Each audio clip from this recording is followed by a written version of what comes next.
Hello and welcome to my walkthrough of the Pearson Edexcel GCSE June 2024 Mathematics Paper 3 Calculator paper for the Foundation tier. Let's jump straight into it.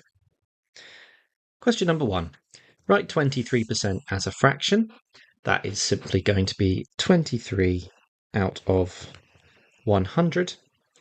Question number 2. Change 800 centimetres to metres. It's 100 centimetres in a metre, which means 800 is 8 metres. Question 3.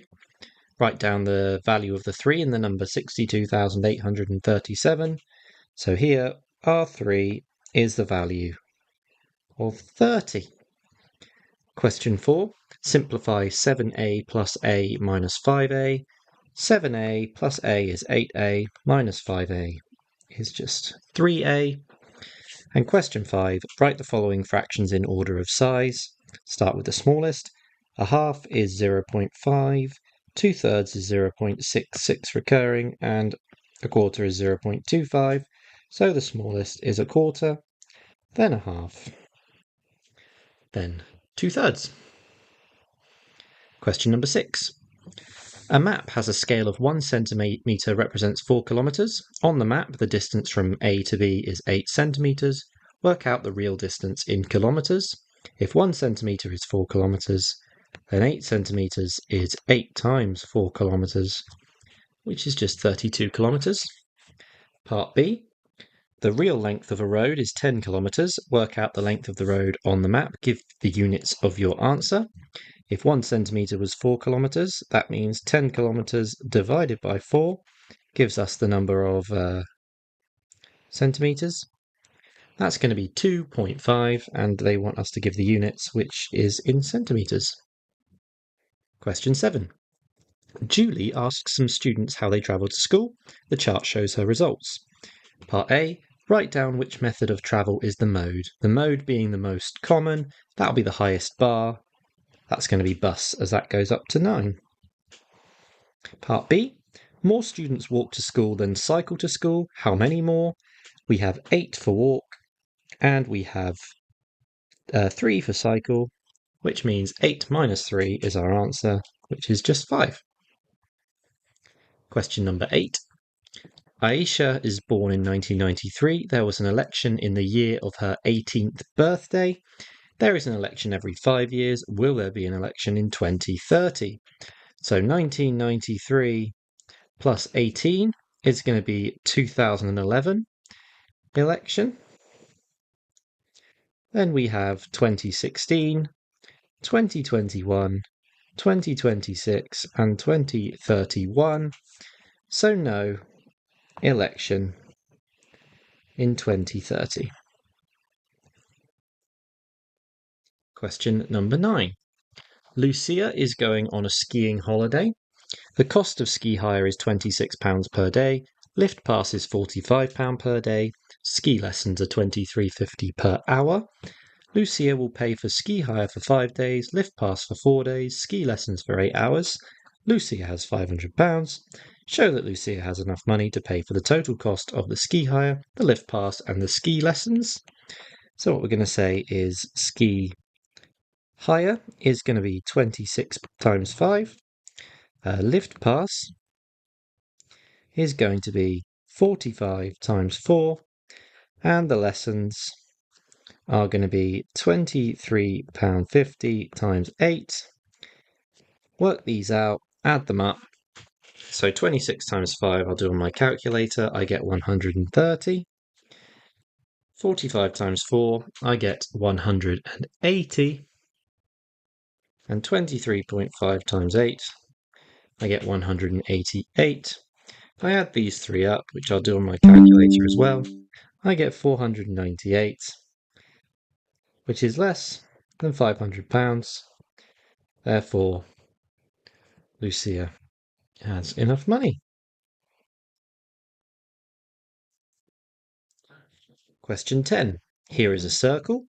On the diagram above, draw a radius. So that is going to be the distance from the centre to the edge of the circle. Here is another circle.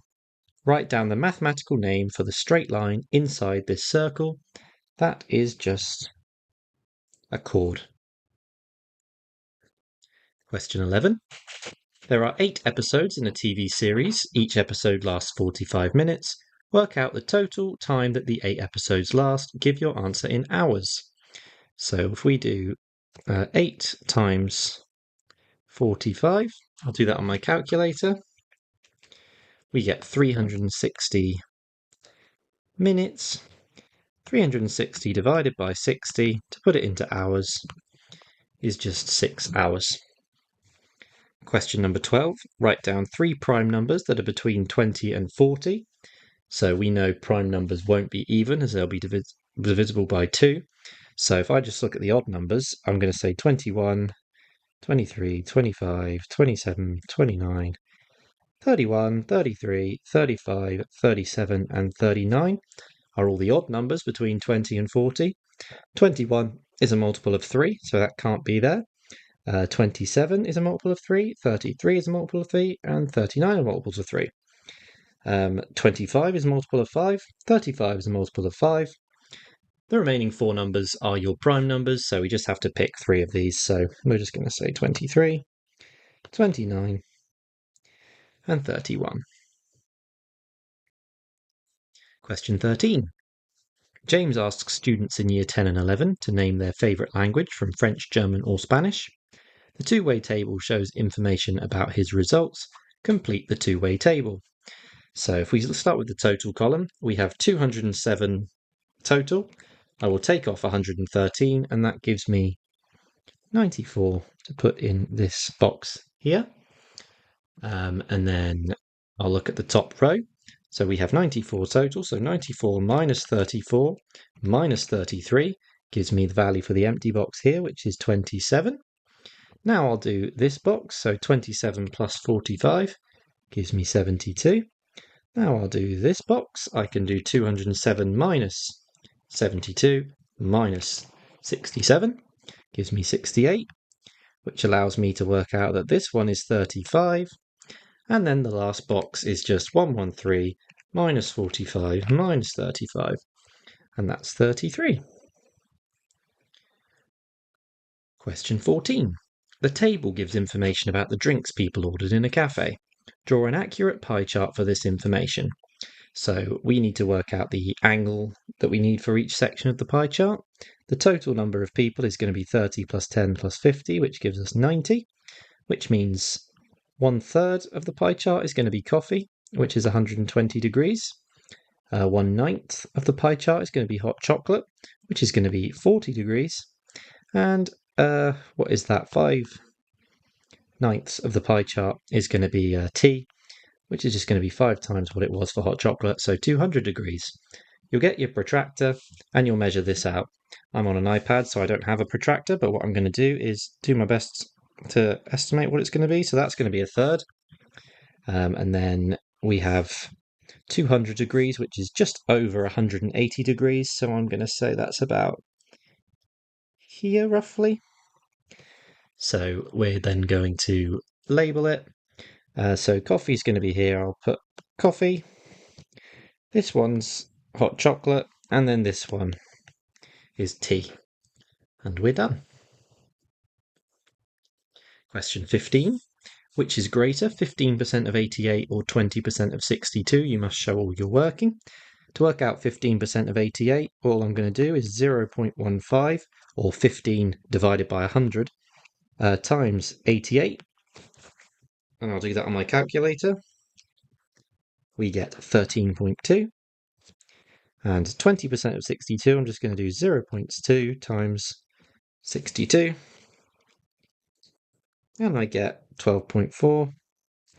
Therefore, 15% of 88 is bigger. Question 16. Simplify m times m times m times m. That's just going to be m to the power 4. Do not fall for the trick of them trying to get you to write that's 4m. In a competition, a player gets 5 points for each game they win, 2 points for each game they draw, 0 points for each game they lose. Amy wins X games and draws Y games. Write down an expression in terms of X and Y for the total number of points Amy gets. 5 games she wins, so 5 lots of X. 2 games she draws, so 2 lots of y. It's an expression for her total points. So we just add these together, 5x plus 2y. Question number 17. Here are the ingredients to make 20 shortbread biscuits. Heidi wants to make 30 shortbread biscuits. How much of each ingredient will Heidi need? To get from 20 to 30, we need to multiply by 1.5. So all I'm going to do is multiply all of these numbers by 1.5. So butter is going to be 120 times 1.5 is 180. Flour, 200 times 1.5, 300. And sugar, 50 times 1.5 is 75 grams. 375. Whoops. Question 18. On the grid above, rotate the shaded shape 180 degrees about 0, 0. So there's your 0, 0. As we're rotating 180 degrees about the origin, we can see that our point 2, 2 is just going to go to the point minus 2, minus 2. Our point 4, 2 is then going to go to minus 4, minus 2. Your point 1, 4 is going to go minus 1, minus 4. And your point 5, 4 is going to go to minus 5, minus 4. And I'll try and draw this as best I can without a ruler. Not going too badly so far. There we go. And that's our answer. Mike was asked to reflect shape A in the line with equation x equals 3. Mike's answer is shown on the grid. His answer is wrong. Explain why. This line here, whoops, this line here is x equals 3. He's rotated it in y equals 3. He has, reflected, not rotated. Reflected A in the line y equals 3, not x equals 3. Question 19. On the grid below, draw the graph of y equals 3x minus 2 for values of x from minus 2 to 3. First thing I can tell you is that this is going to go through the y-axis at minus 2, because when x is 0 here, we're just going to have y equals minus 2. If x is 1, that's going to be 3 minus 2, so y is going to be 1, so that's going to be here. When x is 2, 3 lots of 2 is 6, minus 2 is 4. And we can see the line is starting to take shape. When x is 3, we're going to have 9 minus 2 is 7. And then they want us to go all the way to minus 2, so when x is minus 1, we're going to have minus 3 minus 2, so minus 5. And when x is minus 2, we're going to have minus 2 times 3, which is minus 6. Minus 2 gives you minus 8. And you use your ruler to draw a straight line here. I do not have my ruler. There we go. Y equals 3x minus 2. Question number 20. ABC and BCD are isosceles triangles. AB equals BC equals CD. Angle CAB equals 81. Angle BCD equals 4 times angle ABC. Find the size of angle ABC compared to the size of angle CBD. Give your answer in the form 1 to n. Right, so I'll look at this triangle at the bottom here first, this ABC triangle. As it's an isosceles triangle, this angle here is 81 degrees. Therefore, this angle here, which we'll call x, is going to be 180 degrees of the triangle, minus 81, minus 81. So 180 minus 81 minus 81 on my calculator gives us 18 degrees. And that is angle ABC. So I'll put that's angle ABC. Therefore, angle BCD equals 4 times this, and that is just 72. So angle BCD is this one here, 72. This is another isosceles triangle, which means this angle and this angle are the same. So to work out that angle, it's going to be 180 for the triangle on the top, the BCD triangle, minus 72 equals 2 lots of y. All I've done there is rearrange the equation of 180 equals the 3 angles put together. So 180 minus 72 is 108. So y is therefore 54 degrees. The question is asking for the size of the angle ABC compared to the size of the angle CBD. CBD is 54 degrees. Angle ABC is 18 degrees. Therefore, the ratio is going to be 18 to 54. They want it in the form 1 to n. So our answer is just going to be 1 to 3, as 54 divided by 18 is 3. Question 21. Factorise 6x minus 15. 3 goes into 6 and 15. That's the highest number that can go into both. So that's just going to be 3 lots of 2x minus 5. Part B. Factorise m squared plus 5m. The only thing that goes into both of those is m. And that's going to be m plus 5 times. Question 22. Find the highest common factor of 63 and 105. What I'm going to do here is do a factors tree. So 63 is 3 lots of 21. 21 is 3 lots of 7. 105 is 5 lots of 21. 21 is 3 lots of 7. The factors that are common to both are 3 and 7. So 3 times 7 is our answer, which is 21. Question number 23. Write 5.3 times 10 to the power 4 as an ordinary number. That's just going to be 5, 3, 0, 0, 0. As all I've done there is I've moved the decimal point 1, 2, 3, 4 times. Part II, write 7.4 times 10 to the minus 5 as an ordinary number. In a similar way, this is going to be 0.0003407 because I've moved the decimal point. We'll start it here. So 1, 2, 3, 4, 5 times. Part B, calculate the value of 9.7 times 10 to the 6 plus 2.45 times 10 to the 7. Give your answer in standard form. So I'll do this on my calculator. 9.7 times 10 to the power 6.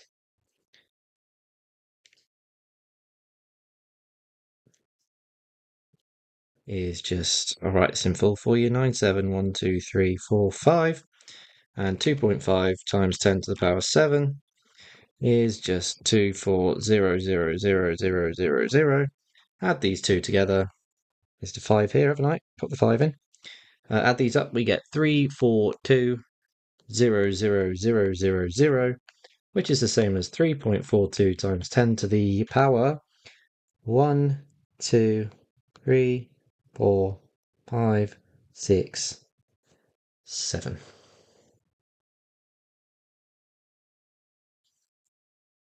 Question 24. The diagram shows a solid triangular prism.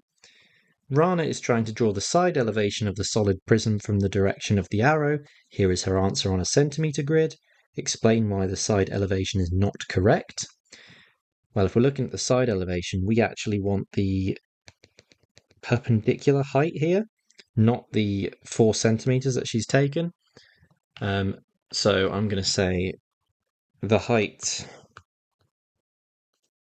would be less than 4, as we want perpendicular to the 7. I'll say not a hypotenuse, but it's only 1 mark, so that probably would have been enough anyway. Part B, on the centimetre grid below, draw a plan of the solid prism. So from the top then, it's going to be 6. Oops, it's going to be 6 along. So we'll start with that. 1, 2, 3, 4, 5, 6. And it's going to be 7 the other way. 1, 2, 3, 4, 5, 6, 7.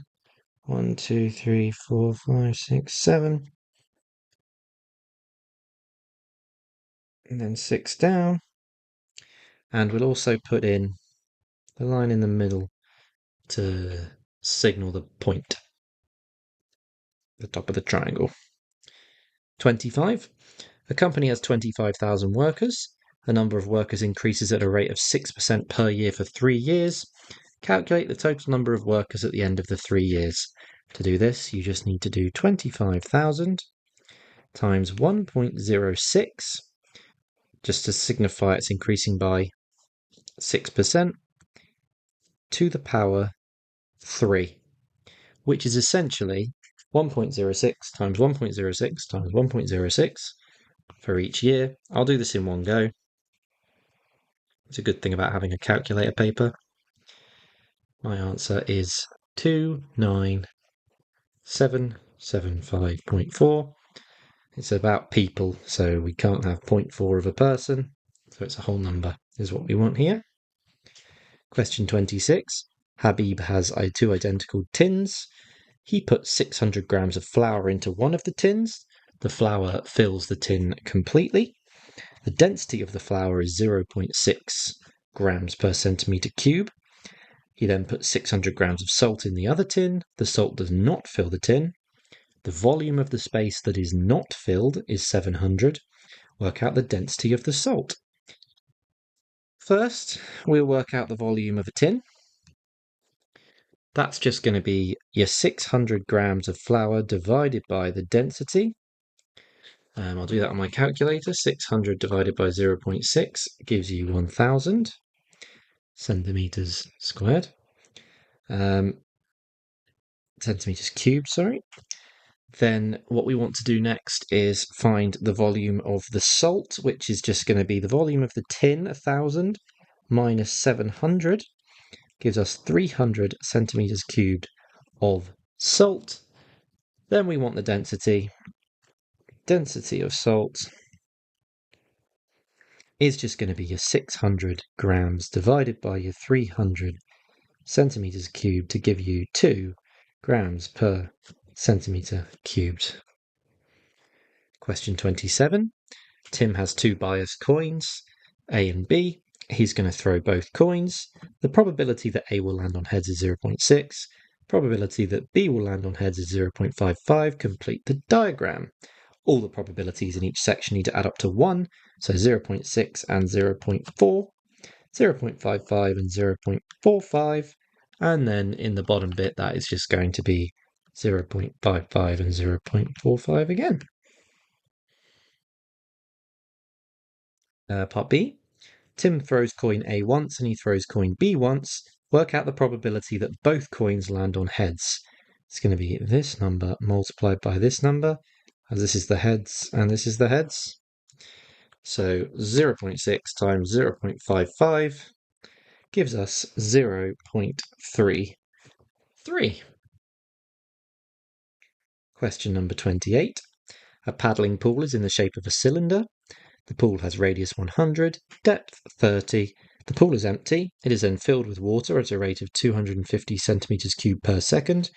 Work out the total number of minutes it takes to fill the pool completely. Give your answer correct to the nearest minute. You must show all your working. So to find the volume, this is going to be the pi times the radius squared to get the area of the height. So that's 100 squared. Then multiplied by the 30. So all we're going to have here then, I'll do this in my calculator, is pi times 100 squared times 30. So our volume is going to be a nice massive number, 942,477.7961 is the volume. It is filled with water at a rate of 250 centimeters cubed per second. I'm going to convert that to minutes because they want it in minutes. So 250 centimeters cubed per second equals, if I times it by 60, we will get it per minute. So 15,000 per minute, centimeters cubed, and this is centimeters cubed. So all we need to do here is the 94247.7961 divided by 15,000. On my calculator, 24777.7961 divided by 15,000, and I get 62.83185. They want it to the nearest minute. 63 is our answer. And the final question, 29. W equals 40 minus t squared. Part A, calculate the value of W when t equals minus 5. When t is minus 5, t squared gives you 25. What have I done here? T squared gives you 25. So 40 minus 25 is just 15. That's our answer there. And the very last one, P equals h minus 5 over 3. Make h the subject of the formula. Multiply both sides by 3, you get 3p equals h minus 5. Add 5 to both sides, you get 3p plus 5 equals h. H equals 3p plus 5, and we are done. As always, thank you very much for watching. If you've got any comments or questions, leave them below, and I will catch you next time.